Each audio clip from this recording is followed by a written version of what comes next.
welcome to my channel. This is my first video and I just wanted to walk you through one of my sketchbooks that I finished up recently. This one here is finished on March 27th and this covered most of my last year of art school, so you'll see a lot of process stuff, a lot of studies, and also large gaps in between filling in the pages, which I find happens a lot with my watercolor sketchbooks because usually I'm drawing instead. One thing I like to do is always start my sketchbooks with swatches of all the watercolors, gouache paints, and other paints that I own. This one I sort of went all out and did my acrylics as well, but this way I can see the difference in pigments between different brands, and also it's a quick reference for me for what pigments to use. I especially like to see swatches for my browns because sometimes you don't quite remember, especially if you're looking at something that you're trying to paint from life, which brown you need. Sometimes it's a raw umber and sometimes it's a yellow ochre, and it's just nice to have that there. I like to do a lot of sketching at museums, so these are from the Royal Tyrrell Museum, which I love. And this one I just got a new pigment that I really wanted to try out, so that's what that page is. This is just some process stuff that I did for a project at the beginning of my senior year. Just some very simple landscapes. And then we jump from September to November. I did a bit of a typography page, trying that out. And I tried out some casein, which is a milk-based paint, milk protein, and just painting a seasonal squash. We've got a lot of those, and they're really fun. There's lots of interesting forms and color differences and transitions in them. They're fun to paint. Here's another one. This one's in gouache, and some color roughs for another series of paintings that I did for school. Here I was doing some studies from a film called Black Angel. If you haven't seen it, you should watch it. It's about a half an hour.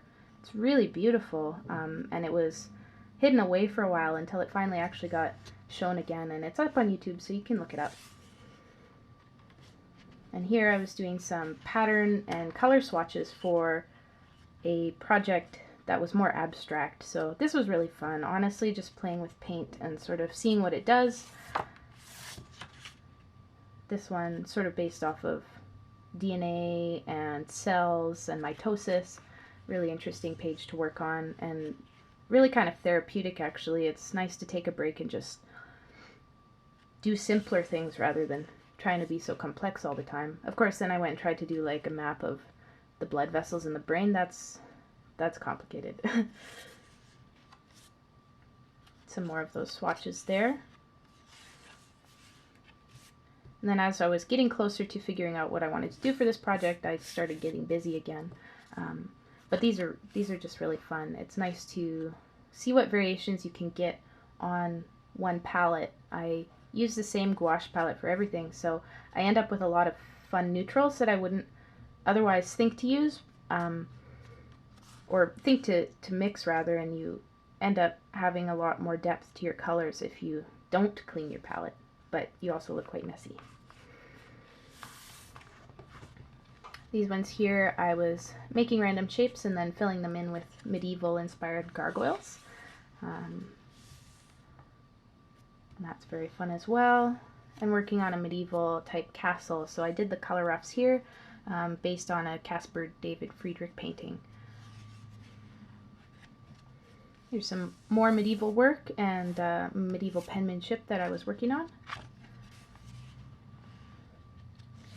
And then this was the abstract project from before. I did a little layout of what I wanted my book covers to look like and started doing some fuller bleeds and swatches here. So these washes are done in gouache, and I'll just bring it up a little bit closer so you can see some of the granulation and the feathering that the pigments do naturally. And that's always fun to see, and you basically just have to do pages and pages of that before you get a grasp on what the paint's going to do. And sometimes it still surprises you, which is part of the reason why I like working traditionally so much.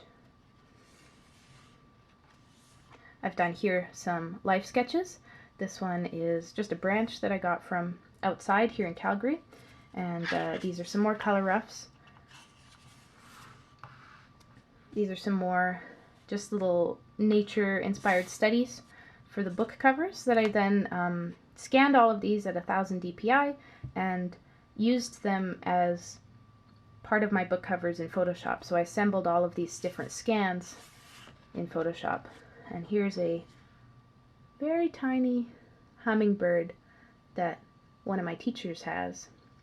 And I just did a study of that hummingbird on that little page. And here I got actually a new pigment called Moonglow Violet, and it actually was separating in a really interesting way. So I just wanted to try that out. I actually think I got a little bit of cerulean in my pigments, but the way that it reacts with the cerulean is also really interesting. So this is watercolor. Watercolor does it does a lot of interesting things if you play around with it. And that's the full sketchbook there. And on the last page here, I just have some more medieval writing, and I like to keep tickets and things inside my sketchbook. Just as sort of a time capsule type of thing. Here's from the museum. Here's from when I went to see Shin Godzilla when it played in Calgary. Rogue One, The Birds, and Star Trek II, The Wrath of Khan.